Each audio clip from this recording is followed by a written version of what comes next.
السلام ويهدي من يشاء إلى صراط مستقيم.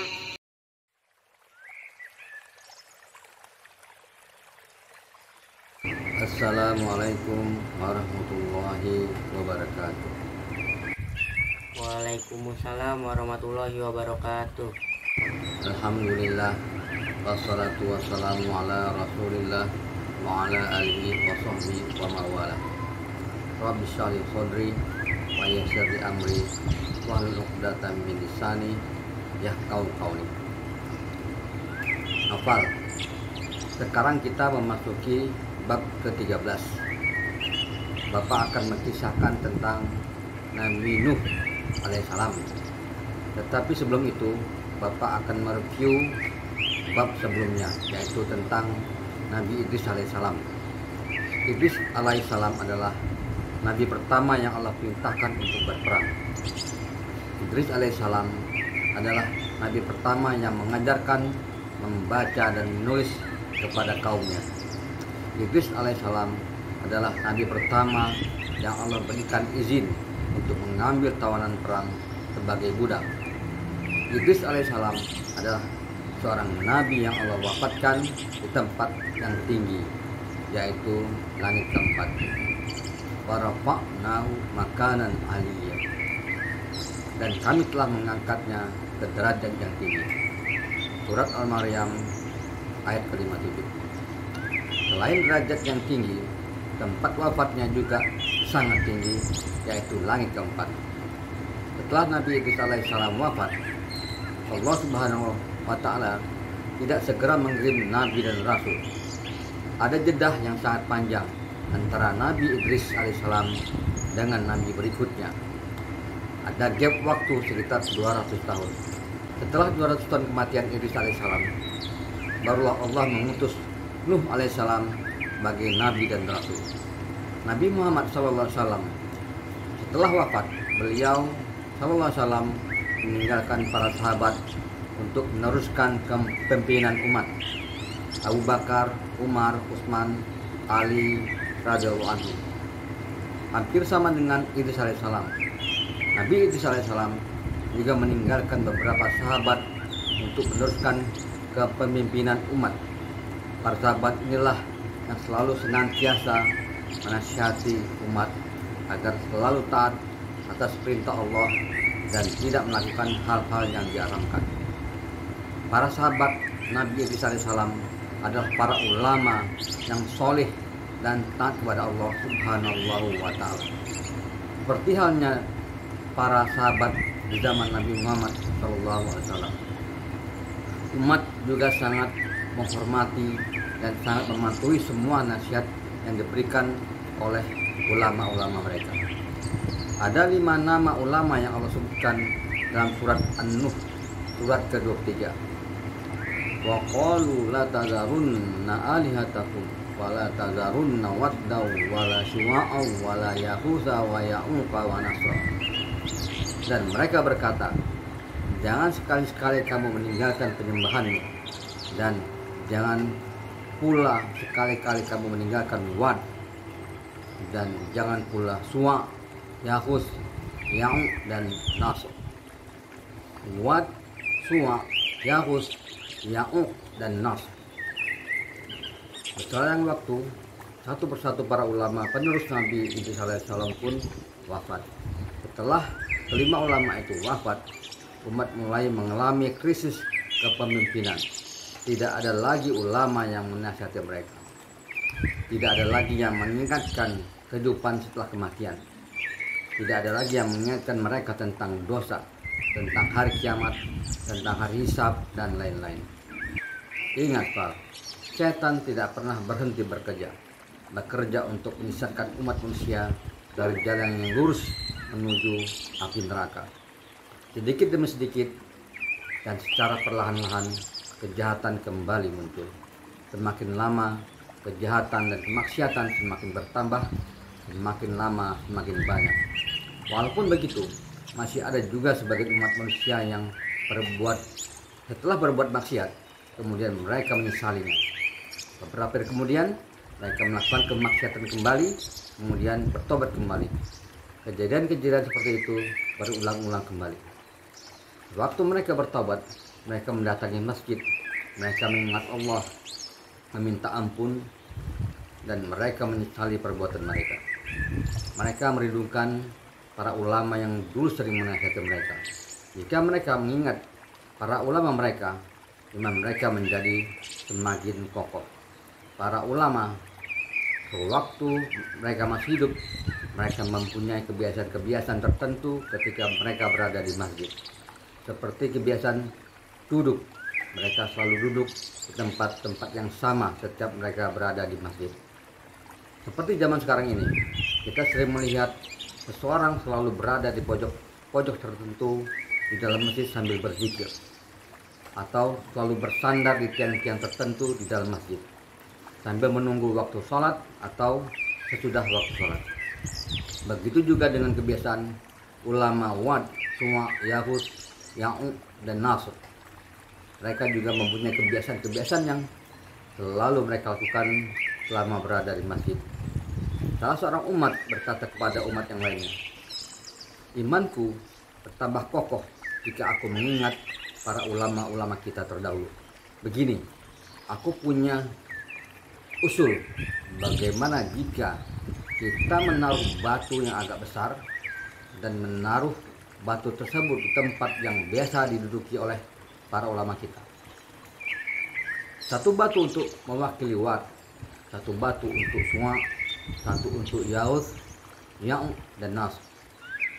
Batu-batu itu hanya sebagai lambang dari para ulama terdahulu.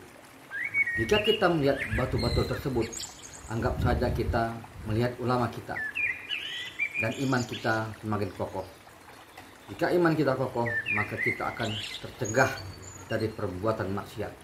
Tetapi ingat, batu-batu itu bukan untuk disembah, hanya untuk mengingat kita kepada ulama kita.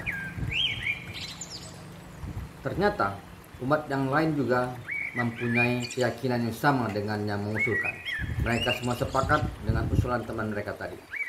Dan benar saja, setelah mereka meletakkan batu-batu tersebut di tempat kebiasaan duduk para ulama mereka, keimanan mereka menjadi kokoh. Jika mereka merindukan sesuatu yang buruk atau ingin melakukan kemaksiatan, ketika mereka melewati batu-batu tersebut, mereka menjadi malu dan mereka membatalkan niat buruk mereka. Novel menaruh batu sebagai lambang keberadaan ulama agar iman menjadi kokoh adalah sesuatu yang baru dalam hal agama. Mengapa hal sesuatu dalam agama? Karena mereka melakukannya karena iman. Iman mereka kuat karena melihat batu-batu tersebut. Yang mereka lakukan adalah sesuatu yang baru dalam hal agama, sesuatu hal yang baru dalam hal keyakinan, sesuatu yang baru dalam hal keimanan.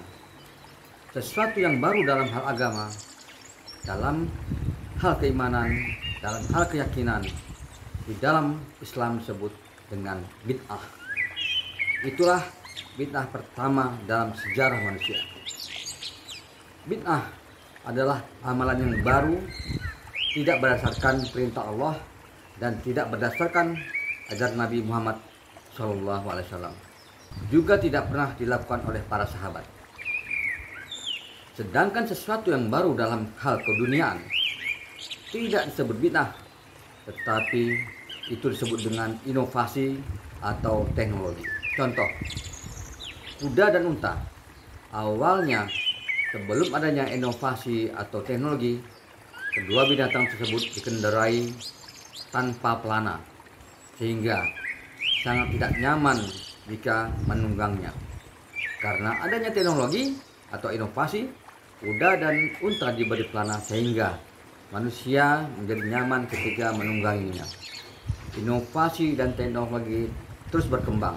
Kemudian manusia membuat sebuah kamar, kemudian kamar tersebut disangkutkan ke beberapa kuda. Itulah yang dinamakan kereta kuda. Mengendarai kereta kuda lebih nyaman daripada menunggang kuda, walaupun kuda tersebut sudah diberi pelana. Begitu juga dengan unta. Sebuah kamar diletakkan di punggung unta dan itu sangat memudahkan para musafir untuk berpergian, terlindung dari panas matahari dan hujan. Selain itu, musafir juga dapat tidur di dalamnya dengan nyaman. Rasulullah SAW juga pernah berpergian dengan unta yang diberi kamar di atas punggungnya. Jadi, Rasulullah SAW juga sempat menikmati hasil teknologi atau inovasi saat itu. Kesimpulannya, sesuatu yang baru dalam hal urusan agama disebut bid'ah, sedangkan sesuatu yang baru dalam hal dunia disebut teknologi atau inovasi. Kembali lagi ke umat Nabi Idris alaihissalam.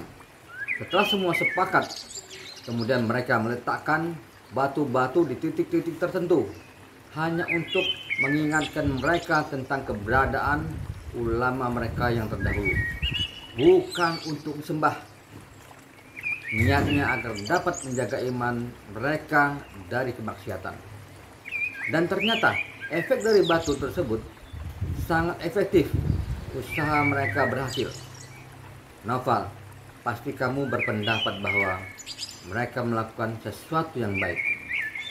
Kamu pasti berpikir bahwa batu-batu tersebut dapat mencegah mereka dari perbuatan maksiat.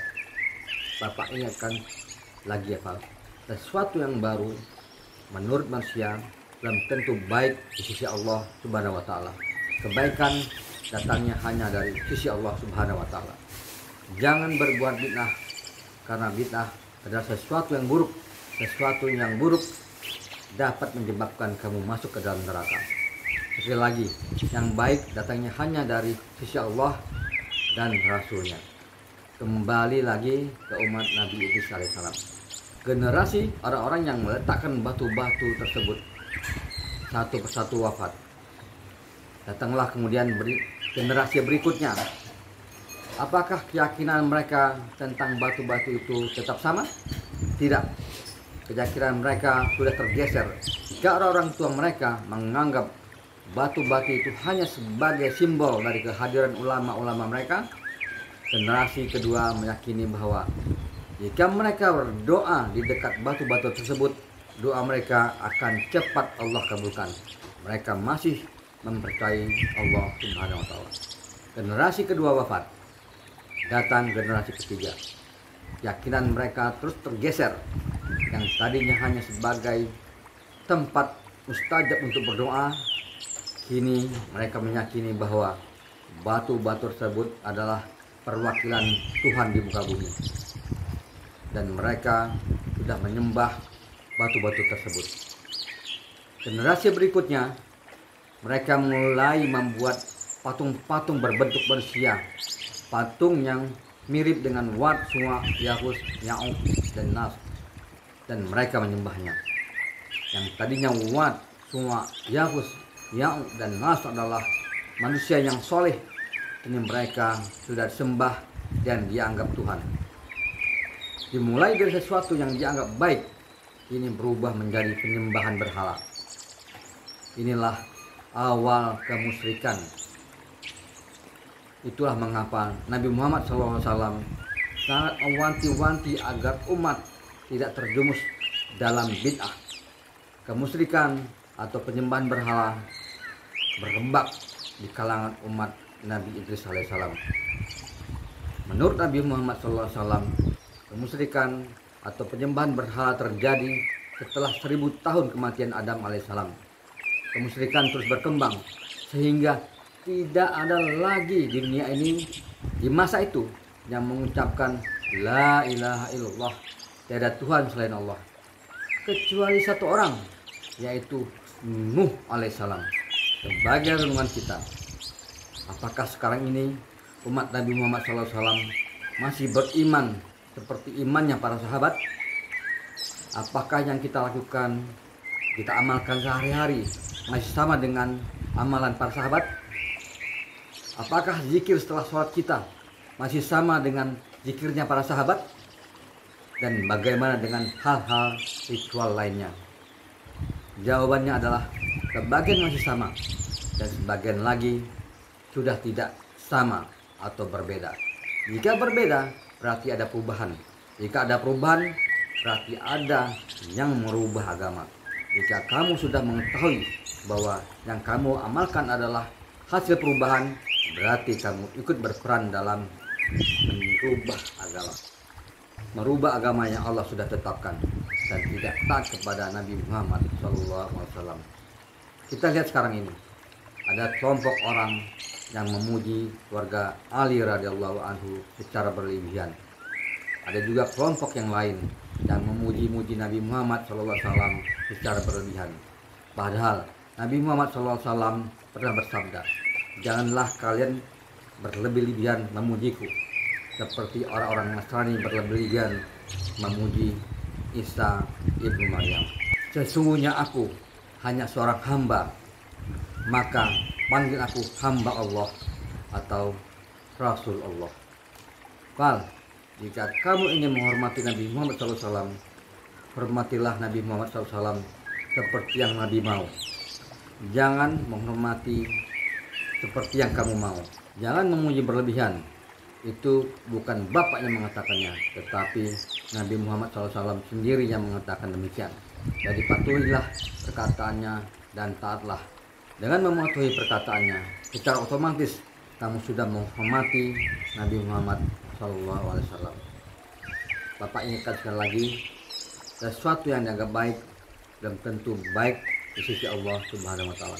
Sesuatu yang dianggap dapat meningkatkan takwa ternyata menyebabkan seluruh manusia di muka bumi menyembah berhala kecuali satu orang, yaitu Nabi Nuh alaihissalam. Nabi Nuh alaihissalam Allah utus setelah 200 tahun kematian Nabi Idris alaihissalam. Dari zaman Nabi Adam alaihissalam hingga Nuh alaihissalam ada selisih 10 generasi. Nabi Syed alaihissalam dan Nabi Idris alaihissalam berdakwah kepada manusia yang di dadanya masih ada kalimat La ilaha illallah. Sedangkan Nabi Nuh alaihissalam berdakwah kepada manusia yang di dadanya sudah tidak ada lagi kalimat La ilaha illallah.